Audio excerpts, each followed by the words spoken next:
Press Beat on a Monday with my name, Titus Paul. And in today's conversation, I think we want to talk about something particularly important to you as a person who would want to grow professionally or maybe socially or otherwise.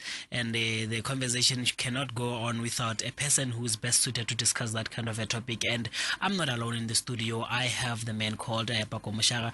He's a man of many hats, wearing many hats, and one of them being an author and also a speaker. But he's here on the basis that he is what I would call a personal branding expert. But he told me that he's a consultant. But for myself, I'll just give him that title to say he's the personal branding expert. But just after this, you'll be hearing the voice of myself and Moshaga engaging on personal branding. Power to engage your world is on 91.0 FM.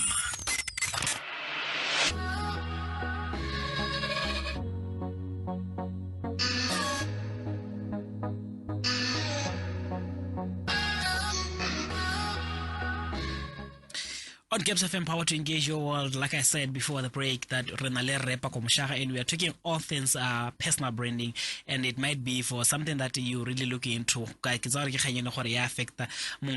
much as the personal branding aspect. And from my little understanding is, from an ordinary conversation that I had, or I always have with my guys and my friends and whoever, when we talk about branding, we always talk about it from in terms of brands, products, certain so and so that they identify themselves as brand. And it never came to me that also I could be a brand, or my sister could be a brand in her own respect. So now let me take this opportunity before you engage on that one to say welcome to Gabz FM, and how are you, Moshaga?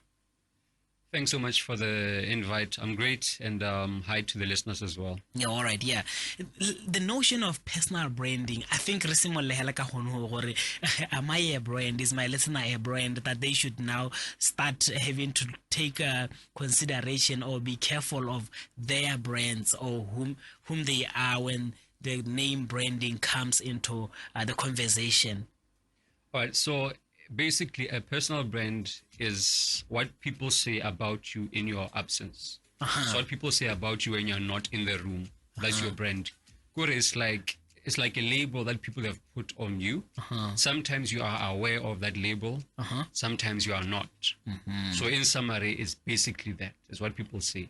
I wouldn't say Joseba because Joseba is a bit malicious, but what is what people say about you based on what babona ing mo go wena. Babona wa apere yang, o bua jang, hape le gore o itshwara jang, wa bona. So it's basically facts about you. Facts based on your appearance and your behavior and your character as well. But then now this is the thing. I fully understand it now. Then why this should be important to me as to what people say in my absence? As an individual, probably like it and a layman here, like now why should I pay much more detail to what people are saying about me in my absence? So the reason why having a brand is important, because opportunities are drawn by brands, or they are deterred by a brand. An example is this. Let's say you have a friend who is very talented at playing guitar, Yeah. And you want to recommend him to play at a show somewhere. He's good, but the problem is his character. He's rude, Auburn. So because of that rudeness, which is part of his brand, it makes it difficult for you to recommend him to someone else because of how he is, because of how he carries himself. So basically, our brand either speaks positively for us or negatively for us in our absence. So you find that a lot of people miss out on opportunities because their names were discussed and their brand is positive, maybe something negative. Either the person is always late, or they have an ego, or so many other negative things come into the picture. And unfortunately, we tend to not know about the opportunities that we miss out on. But then there's a negative aspect and a positive aspect to it, and clearly the one that works in your negative will work against maybe your brand as an individual. But now there's, especially in certain quarters where there's talent and there's what you are born with. Probably let's start it from this level. You are just born to be what ke brand o tshetse yalo kana o igwa go o igwa te go tenya ke ngwana go khosing, that's why igwa go entse yana. But then how then do we detach someone's personal trait or a born trait now to affect a brand? So it's almost impossible to detach someone's trait from their brand. Because when you describe someone, you talk about them based on their features. Might be physical features, might be character, might be their talent, or it might be all three. So who we are as individuals is intertwined. That's why you'd see some personalities lose out on endorsements because of a character how flaw, they act, because of a scandal that came out and stuff. And the guy is still talented at soccer or whatever it is, but because his character now isn't aligned to that level of talent, he loses out on those endorsements. But we still see some of them with those negative character that they still make it. How then do these people come? Can I get leverage or the little dent that is on my brand won't overcome my talent? Exactly. I mean, there are a lot of moving parts, because you also have to look at the fact that the companies that endorse them, they gain financially from these endorsements. Their own corporate brands get exposure as well. So you'd find that they are willing to let some things slip, or just go under the radar, basically, for the sake of the exposure that they're getting from those corporate brands. But I think from the conversation that we just had now, it really come to me that really personal branding is an important thing that we really need to care about, and probably it affects different people at different levels now. For example, you're probably a nobody and you want to build yourself, or you want to portray a certain brand, yourself as a brand. How then, I'm an undergraduate who is looking for a job, who cares, who knows about myself, such that they will have to refer to my brand, such that I'll have to mold my brand in a certain way? So to build a brand is in different phases. The first phase is to identify the value proposition of the brand. So every brand has something of value that it brings to the table. So as a person, you have to understand that you have a degree or a diploma or whatever it is that you have. That's one thing. But you're not the only one with that qualification. So what sets you apart is the value that you bring. And the value that you bring to the table is the skills that you have. An example, there are people who are naturally good at speaking. Public speaking. There are those that are great at writing. Some are good at Excel, PowerPoint, so many different things. So you need to identify what is it that you do exceptionally well. Then once you identify that, the next phase is, how do I communicate this to the rest of the world? How do I package myself? Building a personal brand is a lot like marketing. There's a product. What does the product do? You establish that. Two, how do I tell people about this product? How do I package this thing so that it can spread to a number of people? So similarly with your own personal brand, once you know that you are exceptionally good at something, it's then about what platforms do I need to be on so that people can know about me? How do I need to present myself on those platforms? What do I need to say about myself for me to reach the right target market?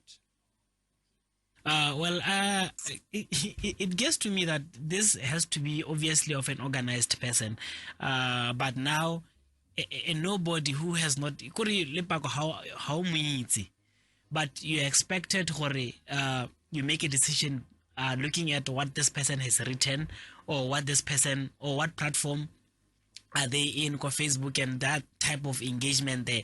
Because I think a lot of our lives nowadays as the youth equal social media.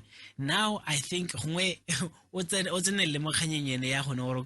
the way you conduct ourselves, yes, it matters, because I would have to wear a nice suit, come for an interview. They will see the brand that I am looking at, probably my CV, and how I'm dressed at that particular point in time. But now there are other issues like social media and what you do after work.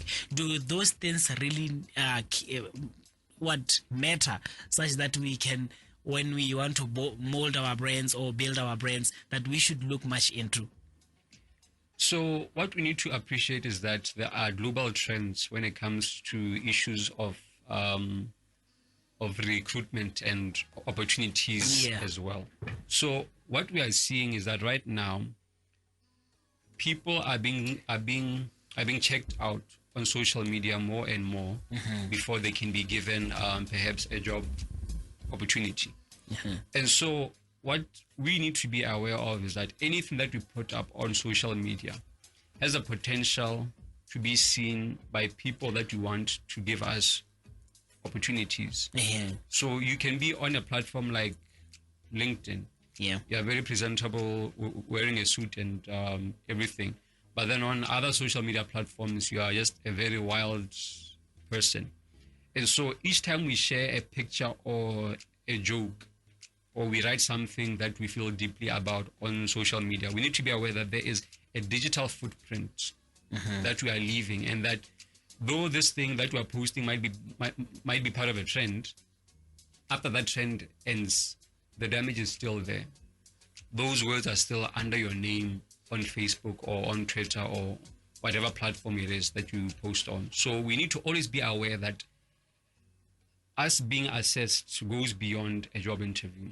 Our social media is also checked out because employers want to make sure that you are the right character and that you bring in a positive and a good culture into the company. If they check you out on Facebook and you're always being savage, always making fun of other people at their expenses, being hurtful, being racist, and so many other negative things, and that affects how they view you, and you might actually lose out on a job opportunity because of those traits. The way we are discussing this, and I'm trying to now look back into what people could probably be saying, but most of the time I remember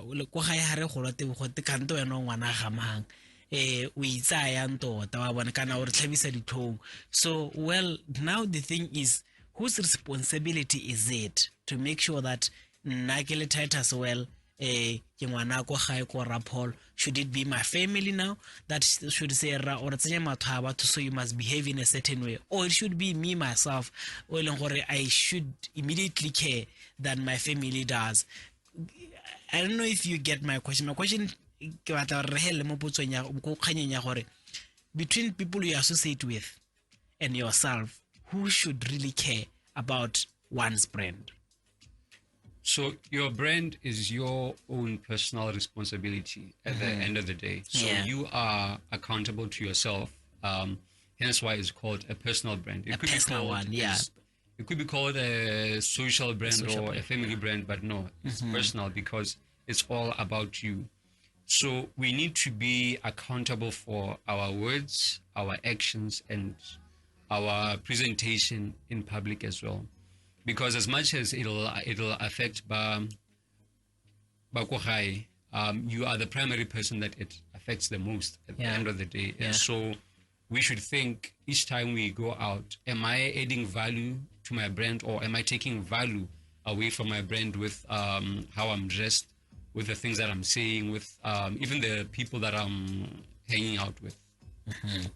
I want us to maybe possibly take a break, and or in case Rebata would want to call on 3956962, or whether it comes a personal branding, do you think really they affect your life? If they have affected your life, how then has it been? Or maybe if there's anything else that you need to know, as far as personal branding is concerned, it's the right time to call. Otherwise, you would have to call Moshaga at a fee, and he will charge you for that. So this is the only opportunity that you can call on 3956 just after the BBC Minute. Re kgona go engage mo kganyeng yena personal branding. Probably you've been doing things the wrong way. Ontse o sa kgathalese go sa ipono le motho mongwe, but only to realize gore ka o itsang ka teng go na le ka ha batho ba buang ka teng ba le gore ba tsaya ditshwetso tse di affectang botshelo jwa gago. A e ka nna regulubana ba ta permit ko transport ba itse gore nya tota regulubane wow mana kanto maitseo kanto ntse jang kana e ka nna smam kana ex whoever. It all boils down to branding. Do you take your personal branding so serious? Just after the BBC Minute, we should be able to continue.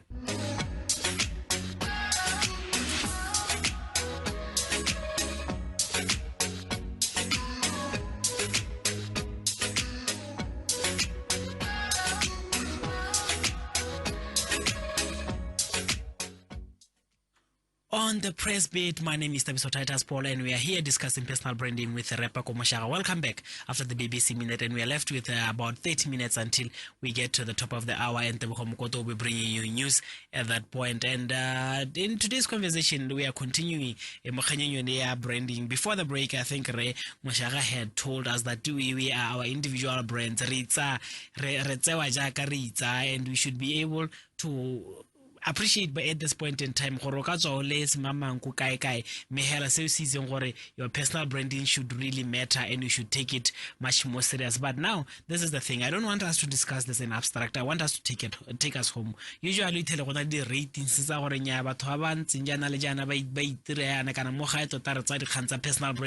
I want to appreciate if at all there's been observations or studies on issues of personal branding, but when, or maybe because as an expert and you look personal branding, what would you say about the way we handle our personal brands? So what I would say is that there's an appreciation of personal branding, but it's still low at this point, because what I've been doing over the past years, I think since 2018, is giving talks on personal branding, what it is, what it's not, and why one needs to care about their brand. I've done this through speaking at varsities. I've spoken at UB, at Botu University as well, and at BAC.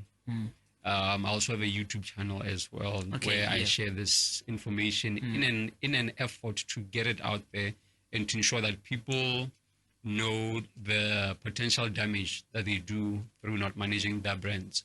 So in terms of where we are as a nation, I'd say we are not quite there yet. I think our biggest Achilles heel is the way that we use social media.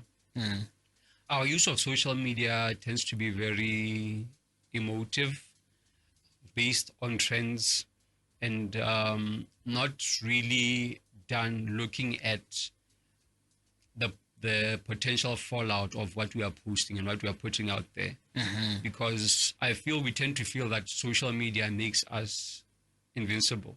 Like you can post anything and no one's going to come for you. No one's going to hold you accountable to those words. And because everyone else is posting something anyway, you feel safe on social media to just say anything about you're so anyone. Comfortable to say anything at that point in time. Exactly. Anything about our leaders, about adults, about anyone and everything, really. People just speak very, very freely. And unfortunately, it's not always with an element of respect towards the other person that we're talking about. Or the subject of discussion at that point in time. But now it's probably because if you've looked into the reports, the Botswana general and happy people, like it's already, I still don't get, I haven't really looked into it as to maybe the metric. But now, when you are now talking about having to suppress your feelings in light of taking care of your brand, where do you now then draw the line? Because at the end of the day, how we can also engage probably on Facebook. Now it means and the effects would probably be more more heavy on you,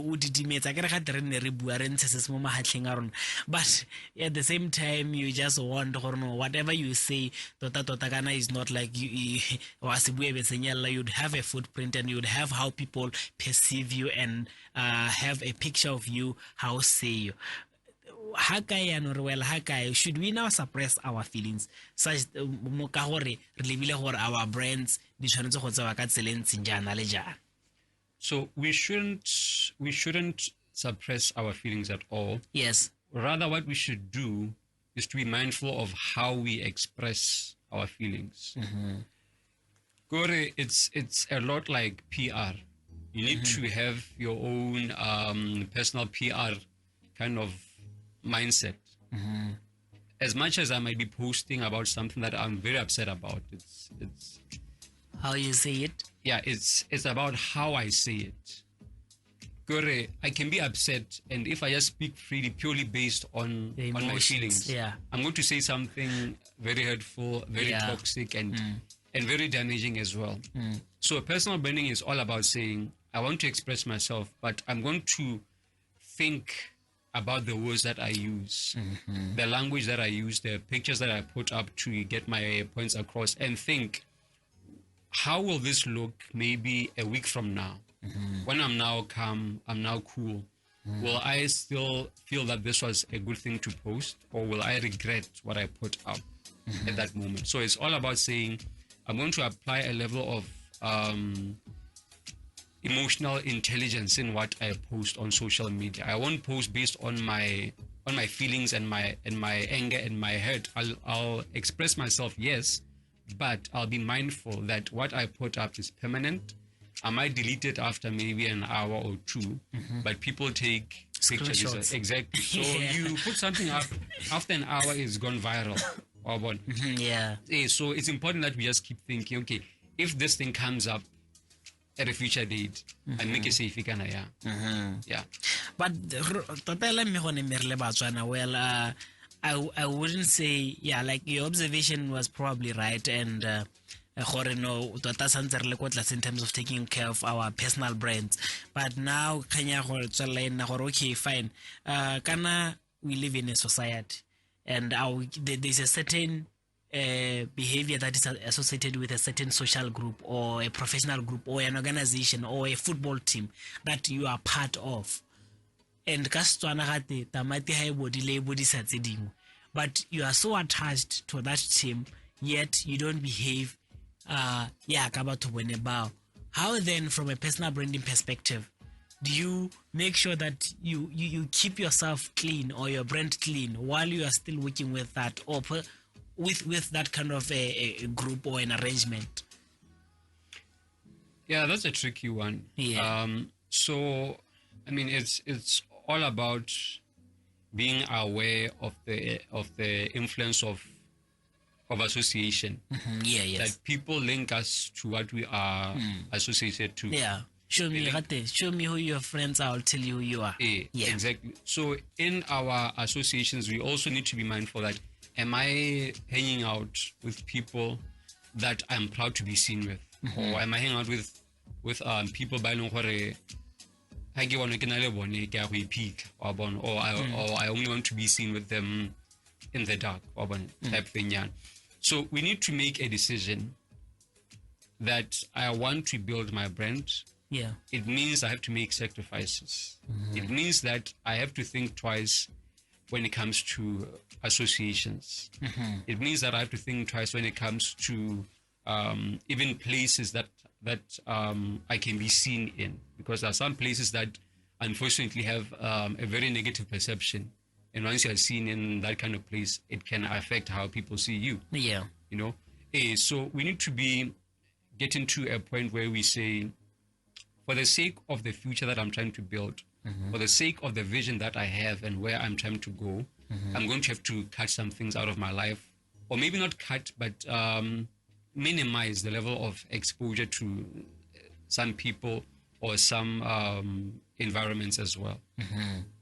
But so Mokwe is a professional setup. It's your employer, and your employees are behaving in such kind of a behavior you don't associate with. I think you are stuck unless you find a better job. Then you can get out of that organization. Yeah, with friends, I understand it's gonna be easy, but let's say it's a job or a football team, or maybe because I know even in society there are perceptions of certain workplaces that you know go mo go teng batho ba teng ba tala anga je ka bantsha ka lesolo go lo mehela wa itse go ya yo ke lesole ke le police ke radio presenter, but that's you can't detach yourself from that except for trying to get clean mehela ha go take title so bereka go radio or radio wa bona. This now would need you now to say, Titus, how then do you keep clean? You can't leave. Yeah, I mean, if you're in an environment that you feel doesn't align with the brand that you're trying to build, honestly, the only way is to get out of that environment, is to detach from that environment. Like I was saying, if it's a football team, is to, for example, is to detach from that team. And it might be hard, it might be complicated, but it all depends how committed are you to the vision that you are trying to build. Yeah. Well, yeah. Now I think this has been much more about a personal thing or a personal effect. Taking care of your personal brands. But now this goes beyond yourself. Now you are part of a team. You're part of an organization, and you behave in a certain way. Could there possibly be a way in which how I behave would ultimately affect or an organization that I work with? Yeah, definitely. Your personal brand affects the corporate brand, meaning that people view an employee of an organization as an extension of that organization. So if I was to go out dressed in a certain uniform, which has the logo of that company, and I do something which is socially unacceptable, people will say that guy, employee at that company. So they'll say me, yes, but they'll link me back to the company. To the company, Or even if I'm not wearing that uniform and they happen to know that I work at that company, they'll say that company's employee. That's why I've seen over the years people lose out on their jobs because of something that they said on social media. Like I might post something that is very, very racist, and my employer sees that. And according to the ethics and guidelines that every company has, as an employee, when you're out in public, whether it's in person or online, you're supposed to carry yourself in a way that speaks good of the company.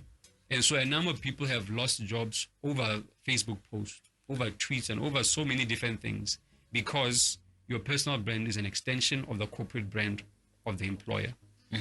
Because I just want to maybe because I don't want to have a conversation with problems without solutions. And then we talk about the how then do we come back from such possibly a negative what would say a negative impact that arises from a behavior of a certain individual when you're a corporate. But now the thing now is, when you speak of ethics, this is something that you probably you lay down before anything else happens, and an organization or maybe a social group that is most likely to be affected by its employee or a stakeholder that they may be working with, how then do we look into it and then we avoid? Because you lost it maybe at a labor court because you fired Moshaga because Moshaga was seen wearing a certain political party thing, but it was never there in the contract. Should it be a matter of contract, or maybe just the way we socially relate, or a norm? So I'd say it should be a bit of both. One, for a formal organization, there's a contract, there's a policy in place which guides conduct for an employee, both in the workplace and outside of the workplace as well. But beyond that, there's what I would say is is common Common practice or something? common Okay. practice or social common sense. Okay, yes, Let's say that. Whereby we know what is right and what is wrong in society. We know what's acceptable, what is seen as offensive, and there's an expectation that as an adult person you are aware of what is right and what is not right in public. And so it's unwritten, but it's a common understanding that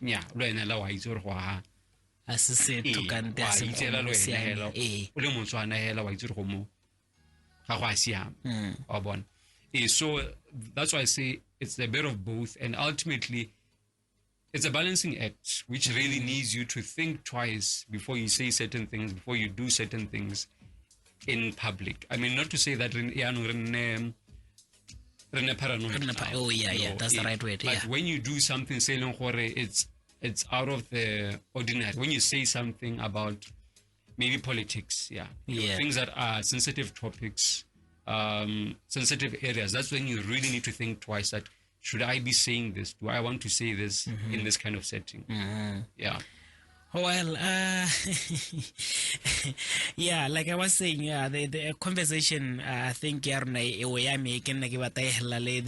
how then do we make the best of personal branding, or maybe the problem that has been there that was caused by not us taking care or not taking seriously an issue of personal branding. I want us to, when we're discussing the solutions, to maybe look at the person I'm most concerned about, who is an unemployed graduate. How then do we start looking into our personal branding?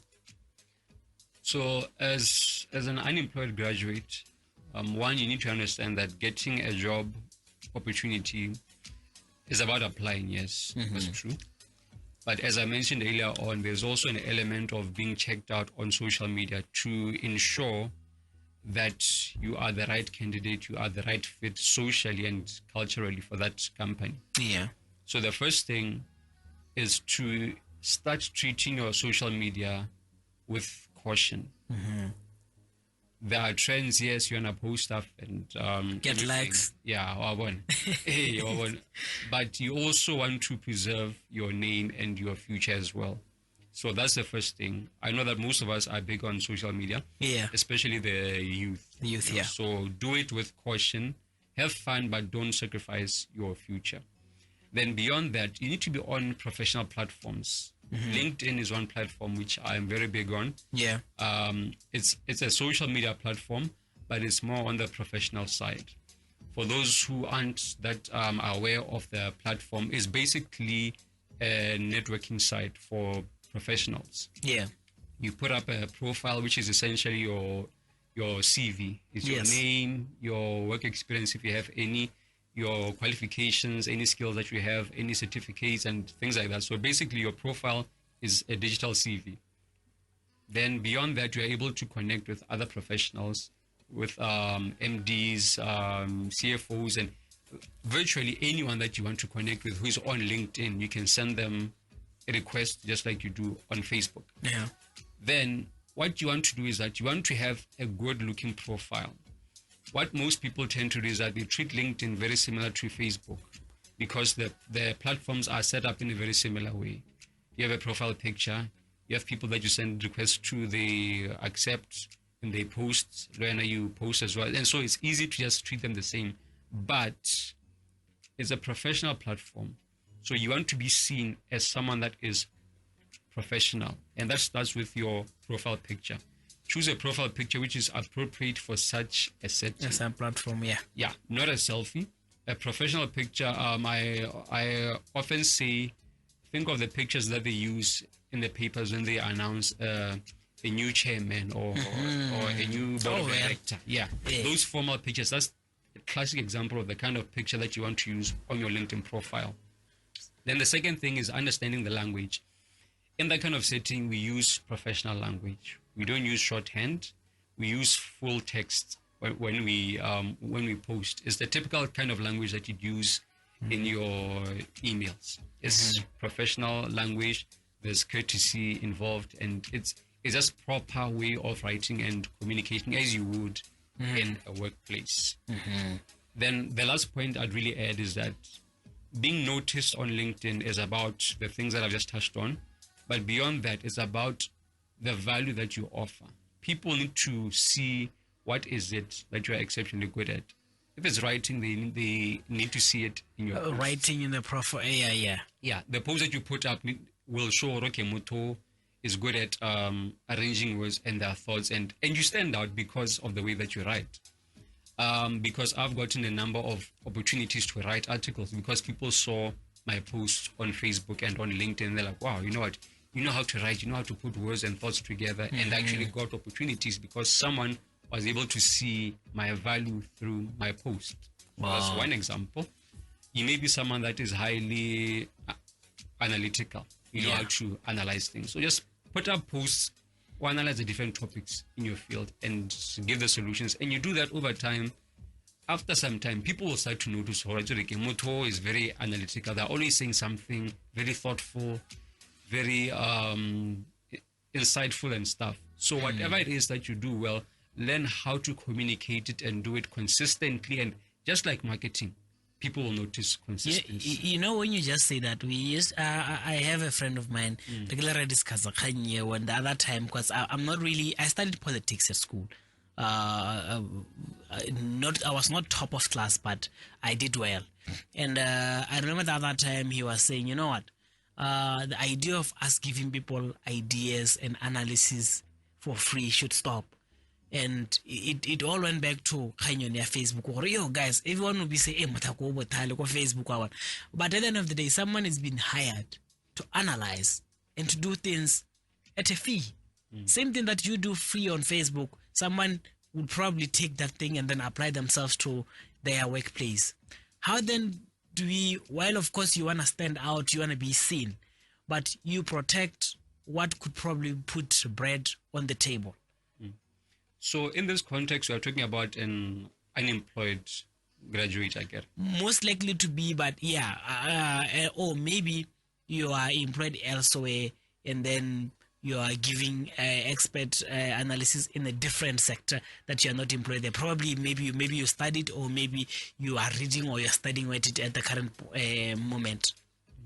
Okay, so what I'd say is, if you're talking about an employed person, is that learn how to get people's interests without showing too much. Oh, yeah. Learn how to show just a little bit so that someone notices and wants more. So it's that's a balancing act. Yeah, You just want to show just enough so that they can say, okay, I met this guy.